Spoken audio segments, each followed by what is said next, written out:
first exercise is going to focus on getting that deep stretch in the biceps, and the exercise you're going to be doing is an incline dumbbell curl. Now, so all you're going to do to perform this exercise is hold your dumbbells in each hand just like this, and you're going to lean back, and as you perform the reps, you're going to keep those elbows back like this. So pretty much your arms are going to be vertical when they're in the down position. When you're in a down position like this, make sure your palms are facing forward. You should already start to feel some bicep engagement.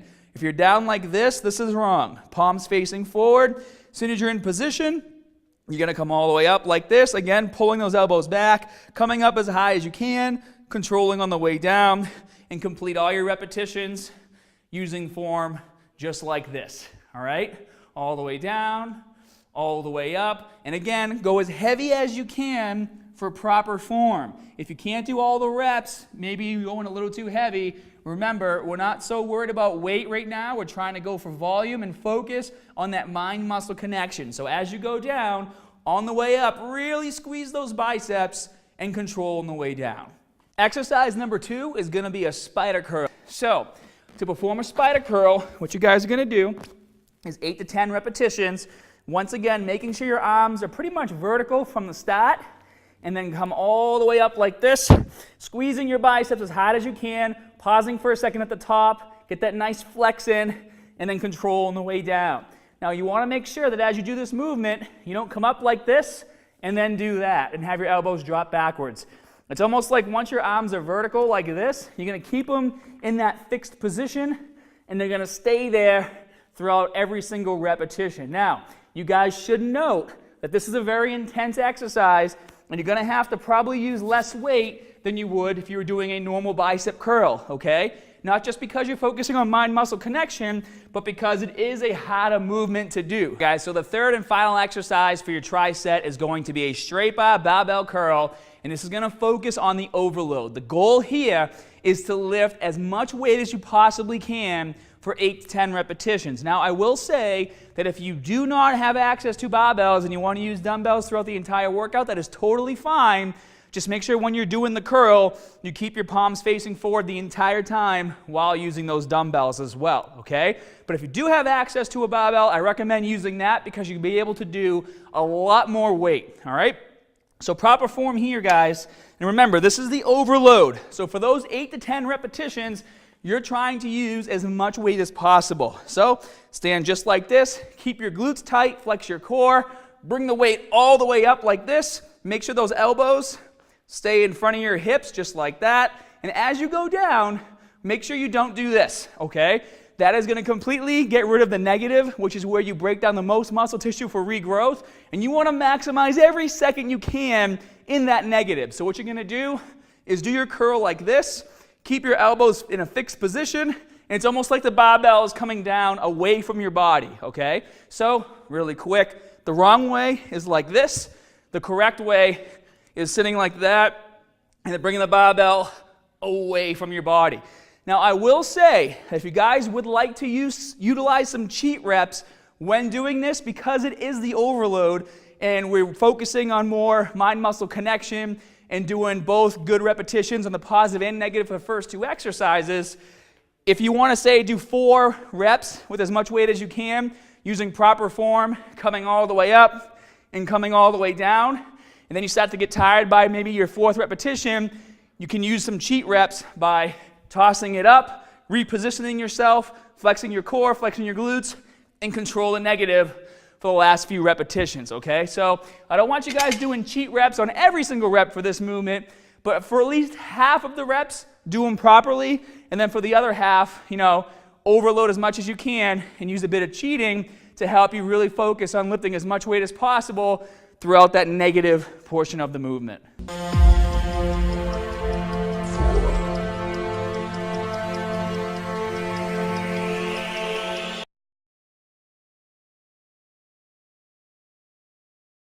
The specific exercises we're gonna go through first is you're gonna be grabbing a bench. Generally, it doesn't matter how tall the bench is. It could be lower, it could be higher, it doesn't matter. But you wanna grab a weight that are 2 dumbbells that are going to be around 5 to 7.5 pounds, maybe even lighter, 2.5 pounds if you're just new to training, 5 pounds if you're more intermediate, and then 7.5 if you're a lot stronger. So what you're gonna be doing is lifting all the way up here to about until your elbow is parallel with that posterior delt, as you can see right here, okay? That dumbbell needs to not drop at all. You wanna keep it right up and controlled. You're gonna be stabilizing right here, making sure that your chin is not falling down at all. You wanna make sure that it's tucked in terms that you'll understand. So all you're gonna do from this position is push out kind of like an overhead press, and you can have your knees on the ground. This will help force you to stabilize a lot more, or you can have your feet all the way back in a straddled position as so. So all you're gonna do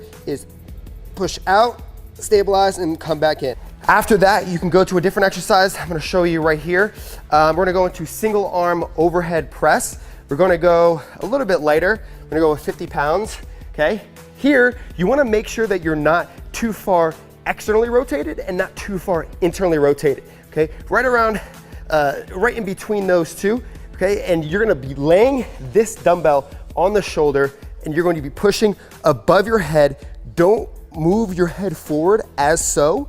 You wanna keep it locked in that position. Remember, neutral spine is very important. Full extension in that tricep and full flexion in that shoulder joint, all the way up and then all the way down. Pause and explode back up.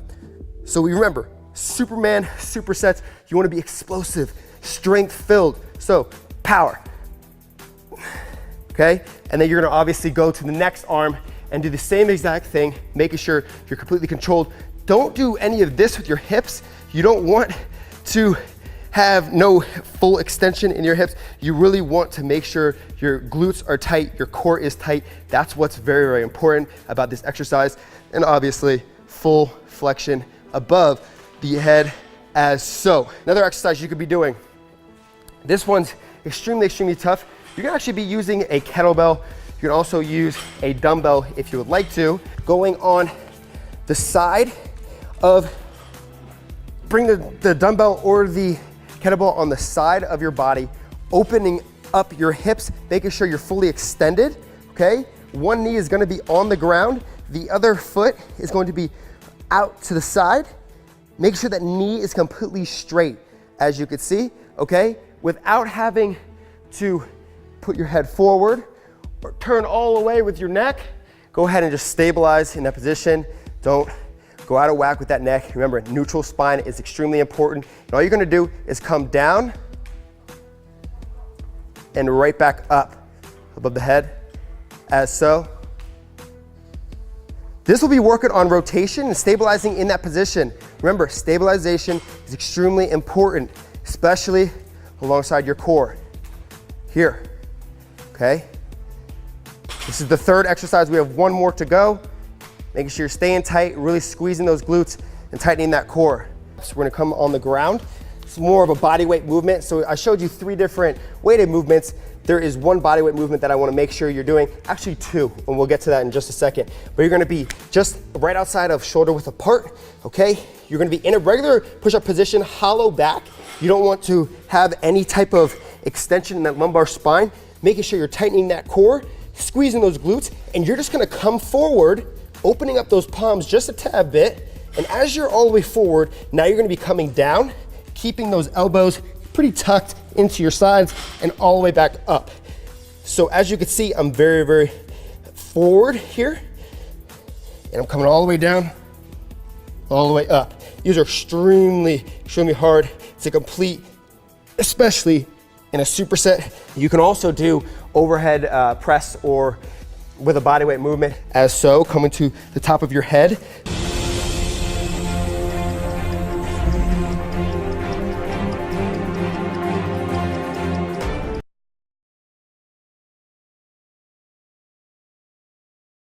The first exercise that I get into is the incline bench press. This is huge. I do an incline with the barbell just because I really want to focus on my upper chest and build some very solid upper body strength. The main key here is to really just try to keep good form. Your hands should be a little bit wider than shoulder width apart, and when you're going down, you touch the chest and then press right back up. And don't forget to breathe, as you see here. And then the second move is I actually do a bench press with dumbbells. And the reason why I like to switch it up between dumbbells and a barbell is because this really helps you with the balance. It really focuses on each individual arm's strength. So if my left hand is a little bit weaker, I know that I have to try to push a little bit harder and try to have a little bit more control. So same thing, making sure you're breathing, bringing it down, great form, and keeping that core tight.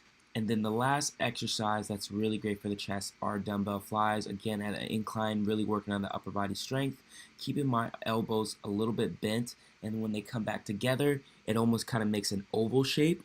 And you want to keep that because it is a fly, so it's not a press. You want to make sure when you come up, you're squeezing in between, squeezing the chest, and there you have it.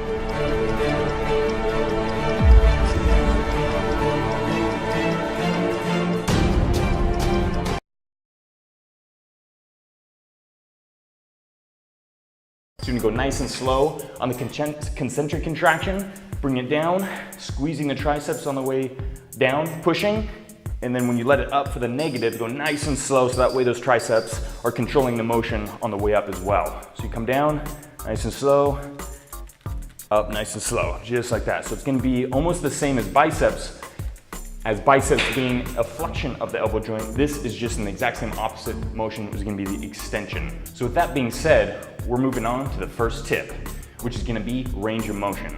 We're gonna use the extension exercise to go over this. And what you wanna do is bring those elbows down, right to your side, shoulders down and back. Range of motion is gonna be the full range of motion. You wanna get that full extension of the elbows, get a nice squeeze in the triceps, fully extending, and then on the way up, you wanna bring it all the way up. Just to hear, a lot of people ask the question whether you should start at just a 90-degree angle and go from there, or start from all the way up. If you start all the way up, the tricep's gonna actually have to work harder because you're extending that range of motion. It's gonna be a fuller range of motion coming from this angle to this angle rather than just from here to here. So what you wanna do is start here with the triceps still flexed, and then bring it down, contract them, and then bring them all the way back up, letting them work all the way up and all the way down. Full range of motion. Tip number 2 is going to be varying the angles. So we started out with extensions, now we're gonna do a French press. So what happens here is your elbows are gonna be up above your head, you're gonna be extending up, and you're really gonna be focusing on the stretch. This stretch is actually gonna incorporate a little bit more of the long head of the tricep. So there's 3 heads of the tricep, the long, the lateral, and the medial. So what you want to do is vary up the exercises to try to put stress on different portions of the tricep to help build that fully look, that kind of 3D horseshoe look in that tricep. So the French press, what you want to do is going to be overhead, and you want to focus on the stretch coming back. That full stretch, and you're going to extend straight up. Bring it down, keeping those elbows tight, because what you don't want to do is let the elbows flare out here, because that turns into a press for the shoulders. Keeping the elbows tight, shoulders back, get that nice stretch and that long head of the tricep, and you'll definitely feel it as you do this exercise, and extend up. Applying those same kind of rules like we talked about in the beginning with the extensions and also the biceps. You want to get those elbows tight, stationary, and you really only want to be working that one joint to really isolate the tricep itself. Tip number 3 is going to be mixing up isolation exercises with compound exercises. One thing about compound exercises, especially in a pressing motion, the triceps are going to be a secondary muscle group used. As with pulling exercises, biceps are going to be a secondary muscle group used. So we're going to do the close grip press. You're just going to narrow your grip in this press. Your elbows are going to be tucked a little bit tighter to your side. You're going to bring it down to your chest, pushing through the triceps and getting a nice squeeze at the top position. Sometimes with regular bench press, you're gonna be stopping just short of lockout because you wanna put more stress on the chest and keep that time under tension in there. With the compound movement more for triceps, what you wanna do is get that lockout, get that nice squeeze in the triceps to concentrate on them a little bit more. So when you do this, get a little bit tighter grip here, bring it down, keep those elbows tight, press up, get a good squeeze.